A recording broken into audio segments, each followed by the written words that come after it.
네, 팟캐스트 오늘의 게스트 우영재 선수를 모시겠습니다. 우영재 선수 시청자분들께 간단하게 소개 한 말씀 부탁드립니다. 네, 안녕하세요. 이거 보고 하면 되나요? IFBB 맨즈 피지크 프로로 활동하고 있는 우형재라고 합니다. 저랑 이렇게 편하게 대화하듯이 저를 보면서 이야기하시면 될 것 같습니다. 네, 어색해가지고. 네. 이제 프로 데뷔전을 얼마 전에 치렀죠. 네. 프로 데뷔전을 좀 준비했던 기간이 얼마나 되고 프로 카드 획득 당시와는 좀 다르게 접근을 하셨을 것 같아요. 좀 그런 부분들을 좀 듣고 싶은데. 프로 데뷔전을 준비한 건 사실 프로 카드를 따고 나서 한 한두 달 뒤로 바로 준비를 그때부터 했습니다. 이제 좀 근육을 채워넣는. 네. 그때부터 이제 준비 기간은 시작됐다고 생각하고 시작을 했고, 사실 사이즈적인 부분이 굉장히 중요하지만 쉽지 않을 것 같아서 그것보다는 준영 선배님, 저희 코치인 준영 선배님과 함께 얘기를 한 건 전체적인 사이즈가 커지는 것보다는 무대 위에서의 사이즈, 즉 깊이감, 네. 그 근육의 시작점과 끝나는 지점에 골고루 분포되는 그 근육의 발달도를 빨리 가동 범위를 조금 잘 활용해서 깊이 파낼 수 있는 몸을 만들어내보자라는 접근성으로 다가가서 이제 몸을 만들기 시작했습니다. 사실 고화질 사진과 영상으로 보았을 때 제 개인적인 생각으로는 좀 사이즈적인 부분, 볼륨적인 부분이 조금 더 프로 카드를 획득했던 당시보다 좀 나아졌다고 생각했는데 뭐 체중의 변화는 크게 없으셨나요? 그러니까 저도 이제 여러 유튜브 분들이 촬영을 이제 제의를 하셔서 같이 촬영하고 하면 왜 이렇게 사이즈가 커졌냐 뭐 이런 말씀을 해주셔가지고 커졌나 싶었는데 결국은 그 시합 직전 무게가 사실 1kg 정도밖에 차이가 안 납니다. 내추럴 브로콜리 파이어 때랑 1kg도 거의 차이 안 나는 수준이라고, 체중이 그 정도 차이밖에 안 나서.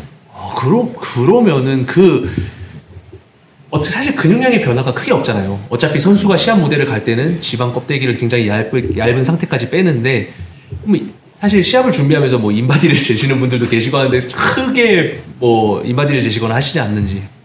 네, 저는 인바디 같은 경우에는 거의 안 재는 편이고요. 그냥 이제 눈과 체중. 네, 눈과 체중계로 조금 몸을 많이. 제가 다이어트가 된다 안 된다의 기준을 보이는 곳보다 제가 가장 안 빠지는 곳을 기준으로 합니다. 혹시 안 빠지는 곳이라고 하면 어떤 부분이 가장? 요 등 밑에 흉유근막 쪽이랑 엉덩이 쪽 그쪽을 기준으로 잡고 거기가 제일 안 빠지는 곳이 많이 빠졌을 때 피부가 좀 얇아졌구나. 네, 다 달라붙었을 때 이제야 다이어트가 좀 되고 있구나 이런 걸 기준을 두고 하고 있고요. 그리고 얼굴도 좀 생각보다 살이 많은지 잘 안 가는 편이어서 얼굴로도 좀 판단을 하면서 하고 있습니다. 내추럴 프로 퀄리파이어라는 그런 대회를 통해서 이제 프로 카드를 획득했는데 IFBB라는 단체 자체가 사실 그 도핑 규정이 없기 때문에 올림피아에 나가는 선수들은 사실 케미컬을 사용하는 선수들이 거의 대부분이라고, 올림피아까지 나갈 정도의 실력이 되는 선수들은 그런 상황인데 내추럴 보디빌더로서 이런 IFBB 이런 프로 디비전에서 언젠가는 상위 클래스에서 경쟁이 가능하다고 보시는지도 궁금합니다. 사실 솔직하게 말씀드리면 프로 카드를 따고 나서의 그 비시즌이 조금 정신적으로나 육체적으로나 좀 고됐습니다. 내가 이게 맞는 길일까?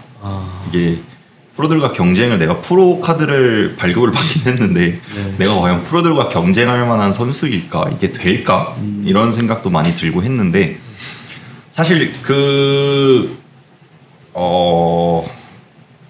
가능성을 조금 일깨워준 게 이번 AGP 프로전이었던 것 같아요. 많이 모자르고 많이 한참 부족했지만 그래도 제가 생각한 것보다는 조금 괜찮았던 것 같아서 무대 위에서의 모습이 저는 지금은 가능할 거라고 봅니다. 어느 정도 프로쇼를 우승할 수 있는 레벨까지를 말씀하시는 건지? 우승까지는 모르겠지만 그래도 해야 된다라는 생각으로 해야 어느 정도 근접하게 다가갈 수 있지 않을까. 재팬 프로도 이번에 보면은 제가 생각했을 때 아시아에서 작년에 열렸던 재팬 프로 중에 아시아에서 열렸던 men's 피지크 프로 중에 네. 재팬 프로 쇼가 조금 되게 강력했다라고 생각을 하거든요. 저도 깜짝 놀랐던 게 일본 프로들의 모습들이 굉장히 좋더라고요. 네. 그리고 그 리진보라는 중국 선수도 아, 있고. 그렇죠. 근데 거기서 4등을 한 선수가 내추럴 선수입니다. 그거는 몰랐던 사실인데. 네. 예. 대만에서 활동하고 있고 예. 네, 되게 좀 대만에서 유명한 내추럴 선수라고 하는데 그분이 벤웨이더에서 2등 하셨었어요. 와, 1등이 아니라 네. 2등을. 네. 몸 같은 부분은 좀 사이즈가 크신 편인가요? 저도 실제로 보진 못해서 잘 모르겠는데 네네. 무대 위에서만 딱 갇혀서 봤을 때는 이렇게 막 크게 밀리진 않는다. 사이즈가.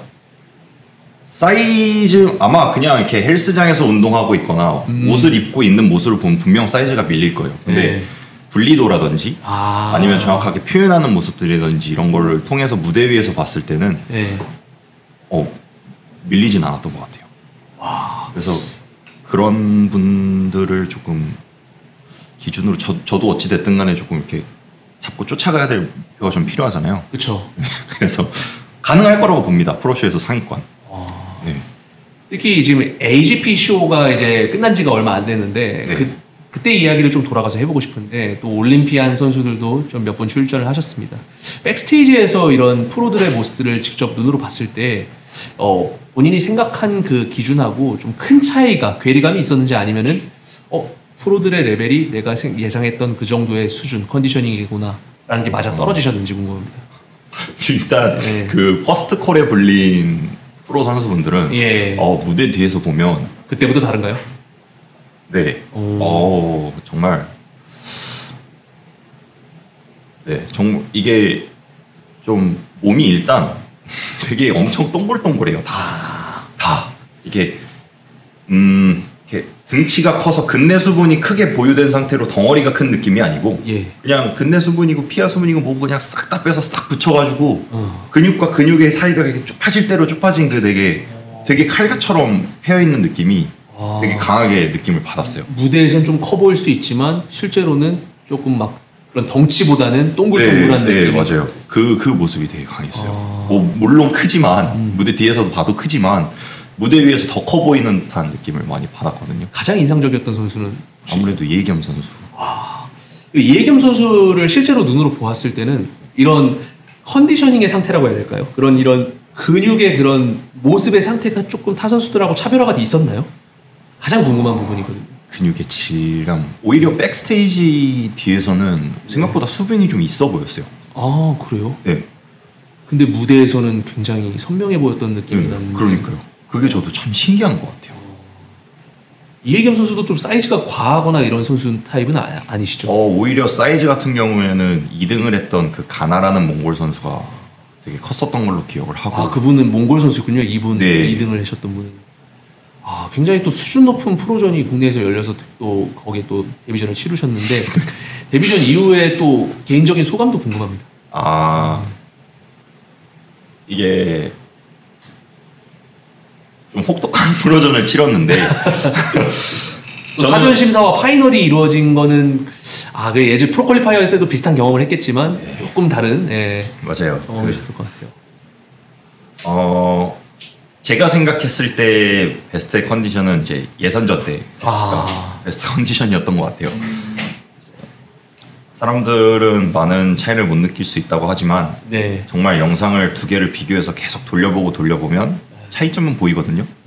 근데 그 차이점이 제가 봤을 땐 심사위원들이 놓칠 리가 없다고 생각을 합니다. 그렇죠. 가까이서 보시니까. 네, 그래서 정말 막 남자들 코 필러 하나만 맞아도 어디 필러 하나만 맞아도 정말 얼굴이 막 달라 보이는 듯한 그 느낌이 무대 위에서 되게 크게 작용할 거라고 생각을 해서 프리저징 때보다 파이널 때 수분이 좀 찼습니다. 제가 욕심을 부려서 더 로딩을 걸어야겠다는 욕심 때문에 수분이 차버려서 전면에서는 잘 모르겠지만 등에서 수분이 좀 많이 차서 흐릿해진 게 보였고 그리고 이렇게 딱 포즈를 잡았을 때 물론 피지크가 스퀴즈하는 동작은 아니지만 이제 근육들이 갈라짐 특히나 가슴, 흉근 같은 부위의 갈라짐 현상이나 이런 것들이 파이널 때보다 프리저징 때가 더 좋았던 것 같아서 그런 모습을 이제 파이널 때는 사실 팬분들과 지인분들이 파이널 때 많이 왔거든요. 그게 너무 아쉬워요. 네. 결과가 어찌 됐든 성적이 어찌 됐든 더 좋은 모습을 분명 보여줄 수 있었는데 그렇지 못했던 부분이 너무 그게 저한테는 너무 아쉬웠던 것 같아요. 사실 뭐 최근 맨즈 피지크 프로전 동아시아계 선수들이 좀 대거 출전하는 동아시아 이런 프로전들을 보았을 때 국내 선수들이 뭐 중국이나 일본, 대만 선수들 이번 올림피아 아마추어도 그렇고 프로카드를 다 이제 해외 선수들이 좀 가져갔는데 지금 이 IHB 프로전만 해도 순위권 안에 들었던 선수는 이윤성 선수가 지금 유일하거든요. 네. 이런 같은 동아시아계권이지만 뭐 출전하시던 일본의 사토 선수라든지 뭐 이런 중국, 대만 선수들을 보았을 때 이런 국내 선수들과의 조금 차이를 느끼셨는지 아니면 굉장히 궁금합니다. 실제로 보았을 때는. 사실 뭐 유전적이나 인종적이나 이런 그런 차이는 잘 못 느꼈어요. 그냥 근육의 강도가 더 좋았다. 아, 그냥 좀 선명한 느낌. 네, 근육의 강도가 더 좋았기 때문에 피부의 질감은 분명 더 달라붙었을 것이고. 그래서 네, 그냥 근육의 강도가 조금 더 좋았던 것 같기도 하고. 그 차이가 이제 이 순위의 차이를 사실은 결정짓는 요소가 크죠. 컨디셔닝이니까. 네, 이게 컨디셔닝 사람들이 컨디셔닝 다이어트 뭐 이렇게 얘기를 하는데 사실 진짜 그 컨디셔닝이 좋은 선수한테 시선이 갈 수밖에 없는 것 같아요. 실제로 직관을 하게 되면 다른 사람을 이렇게 보다가도 이 사람이 아무리 커도 그 사람의 컨디셔닝이 너무 좋아 버리면 이렇게 시선이 이렇게 다 갈 수밖에 없는 것 같아요. 맞아요. 약간 우리 카메라 앵글을 잡아도 약간 뿌옇게 처리된 거랑 좀 더 맞아요. 선명하게 한 거랑 그 차이가 있듯이 저도 이상하게 실루엣도 중요하지만 그런 어떤 선수가 조금 더 근육의 이런 분리가 선명한지가 먼저 눈에 가는 게 사실 이게 사람이 채점을 하는 이 보디빌딩에서도 그래서 컨디셔닝이 굉장히 계속해서 강조가 되고 있는 것 같습니다.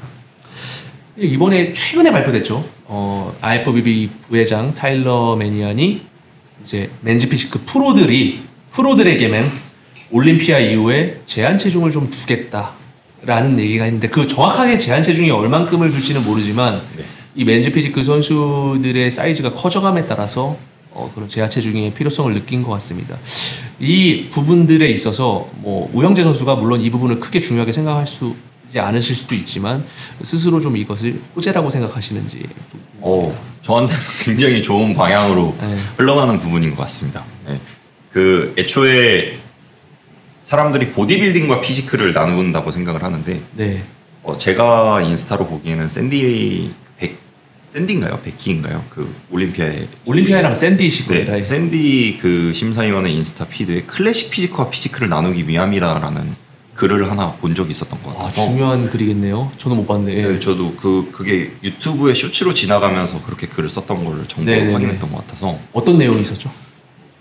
제가 봤던 글로는 클래식 피지크와 피지크를 나누기 위함이다. 정확하게 그 종목을 나누기 위함이다라는 그 글이 정확하게 기억이 남아서. 그게 맞다면은 한계 체중이 그래도 마이너스 100에서 플러스 10에서 5 정도 사이가 되지 않을까라는 생각을 하거든요. 예상을. 그래서 제가 키가 180이면 시합 체중이 90에서 85 정도가 될 거라는 거죠. 오, 생각보다 조금. 근데 아직도 많이 채워야 되긴 하는데 그렇게 된다면 굉장히 호재죠, 저한테는. 그렇죠. 사이즈적인 부분에 있어서 굉장히 호재죠. 그래서 채울 수 있을지 모르겠지만 그 체중을 최대한 저한테는 좋은 방향으로 넘어갈 수 있는 방향이 그리고 더 뭔가 이 내추럴로 활동하고 있는 선수분들이 뭔가 조금 더 강하게 목적의식을 갖고 더 활동하시지 않을까. 그런 선예가 좀 생긴다면. 근육의 양을 늘리는 부분이 사실 내추럴 선수들에게는 한계 지점이 분명히 있을 거라고 저는 생각을 하고 있고 실제로 오랜 기간 내추럴 보디빌더로 활동한 선수들 중 어느 시기에 도달한 후에는 사이즈 증량폭을 크게 보이는 그런 선수가 좀 드물었습니다. 현재 지금 가지고 계신 근육량이 앞으로 향후 시간이 더 주어졌을 때 골격근 양적인 측면에서 제가 말씀드리는 거는 같은 체중에서 눈으로 보이는 사이즈가 커졌다 이런 게 아니라 실질적으로 근육량의 절대값이 좀 커질 수 있다고 믿는지도 궁금합니다. 사실 제가 막 10년, 20년 이렇게 오랜 기간 운동한 건 아니어서 네. 거기까지는 이렇게 확실하게 대답은 못 하겠어요. 근데 조금 짐작으로는 할 수 있지 않을까요? 긴 시간 했을 때. 네, 긴 시간 했을 때. 아, 근데 이게 또 나이가 잘 모르겠네요. 그거는. 아, 사실 근데 저만 봐도 웃긴 게 21년도부터 내추럴 프로콜리 파이어를 뛰기 시작했었는데 네. 21년도, 22년도 그리고 지금까지 시합의 체중이 점점 줄어요. 그것도 되게 재밌는 사실이네요. 네, 시합의 체중이 21년도 때는 80kg에서 82kg 정도로 뛰었다가 아마 제가 봤을 땐 다이어트를 덜 했던 거겠죠. 네, 덜. 내추럴 프로콜리 파이어 때보다 22년도 때보다. 근데 시합 체중의 변화가 사실 있어도 1, 2kg밖에 차이가 없고 네. 네, 그런 거 보면은 순수한 그 근육량이 이렇게 올리기는 쉽지 않지 않은가.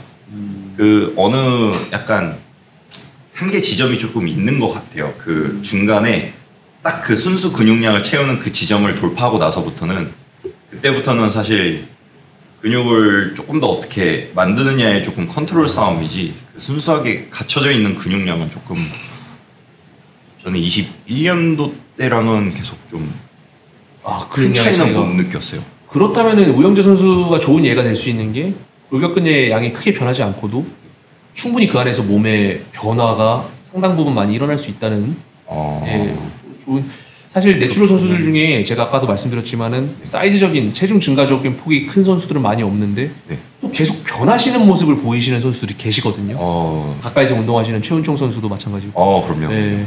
그런 것들을 보면은 시합 체중에 대한 부담을 좀 내려놓고 네. 본인의 실질적인 모습을 변화하는 방향으로 그것도 있는 것 같아요. 또 궁금한 게 AGP 이후에 시합 계획이 굉장히 또 궁금합니다. 그리고 AGP 시합을 끝나고 아 내가 이런 점은 조금 더 보완을 해야겠다라고 가장 크게 느꼈던 부분이 있을까요? 우선 AGP 끝나자마자 바로 심사위원분에게 달려와서 피드백을 받았고요. 네. 작년 내추럴 프로콜리 파이어랑 똑같은 피드백이었어요. 그냥 그 그것도 모습 재밌네요. 그대로 사이즈가 커져왔으면 좋겠다. 참 근데 예. 그것보다 힘든 게 그거 되게 힘든 건데 그 모습 그대로 이제 사이즈를 커서 왔으면 좋겠다라는 말이 이번에도 그 말씀을 해주셨는데 제가 지금 준비하고 있는 프로쇼가 타이완 프로쇼거든요. 근데 그 심사위원 피드백을 받을 때 심사위원분들께서도 알고 계셔서 지금 당장 그 점은 힘들 것 같으니 예선전 때보다 파이널 때 등에 수분감이 찬 게 보였다. 와 그거 바로 알고 계셨네요. 네, 그걸 알고 계셨어요. 그래서 등에 대한 볼륨감이 타 프로 선수들에 비해 약점으로 보인 게 맞다. 그래서 그거를 조금 더 뚫고 나올 수 있는 방안을 모색해서 그것만 잘 갖춰진다면 좋은 성적을 얻을 수 있을 것 같다라고 심사위원분들이 피드백을 주셔서 저한테 오히려 전면에 대해서는 꿀리는 모습을 보여주지 않았기 때문에 자신감을 가져도 될 것 같다라고 말씀을 해주셔서 오히려 그게 더 큰 데이터로 쌓였던 것 같고 타이완과 아까도 이렇게 재팬도 살짝 도쿄도 살짝 말씀을 하시는데 그 해외 시합에 대한 경험은 좀 있으신지도 궁금합니다. 없습니다. 아 이번이 처음이시고 네, 해외 프로쇼 자체가 데뷔가 처음이고 네. 해외에 나가서 대회 나가는 거 제가 처음이에요. 그런 부분에 대해서는 부담은 좀 없으신가요? 사실 타이완이라고 하면은 그래도 어느 정도 거리가 있잖아요. 일본보다는. 그쵸. 네. 다행히도 저희 그 보드숏 협찬사인 파이드가 저에게 여행 경비라든지 이런 와. 숙박적인 부분 협찬을 다 진행해 주셔서 저를 대만 같이 가보자고 예. 그래서 그 점에 너무 감사하게 생각하고 이렇게 기회를 주셨는데 내가 안 가는 거는 좀 아닌 것 같아서 대만을 이제 나가기로 해서 가는데 그 준비 과정이 너무 재밌는 거예요. 그래서 대만까지 성적을 물론 내면 좋지만 데이터를 쌓는 것을 기반으로 도쿄 때 조금 더 확실하게 성적을 노려서 나갈 예정입니다. 우영재 선수에게는 그 프로 시합을 나간다는 것이 스트레스적인 부분이 더 큰가요? 아니면 그런 본인의 흥미와 그런 게 더 큰가요? 스트레스는 물론 받지만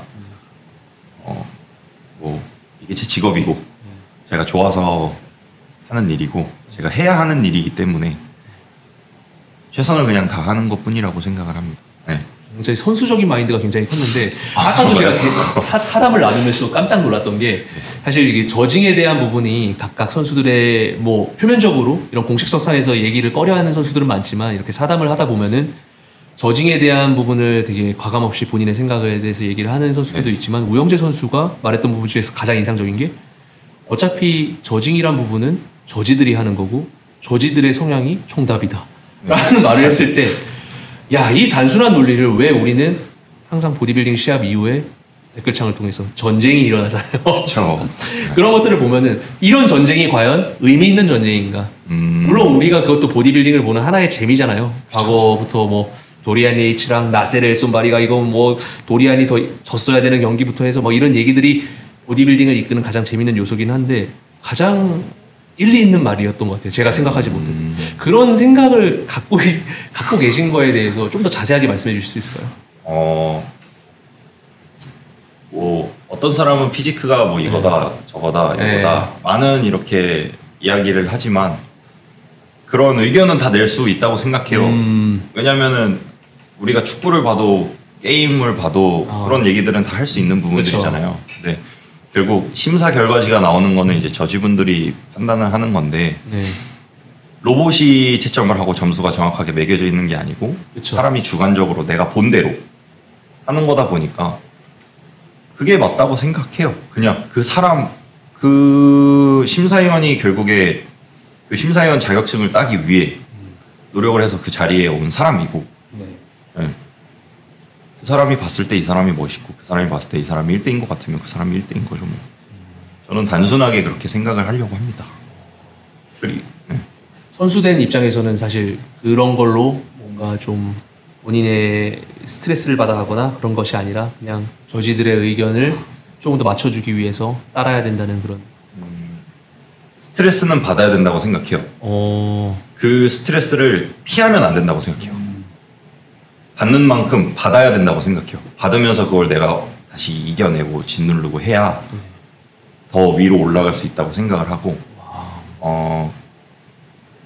그 저지가 마음에 안 든다면 이제 다른 대회를 본인이 나가야죠. 저지가 안 계시네. 네. 어찌됐든 내가 뛰는 대회의 저지가 누구인지 파악하는 것도 중요하다고 생각을 하고 이 사람의 심사는 어떨까 저 사람의 심사는 어떨까 어찌됐든 간에 뭐 요즘 뭐 심사에 관해서 뭐 정치 관련, 인맥 관련 이런 말 많잖아요.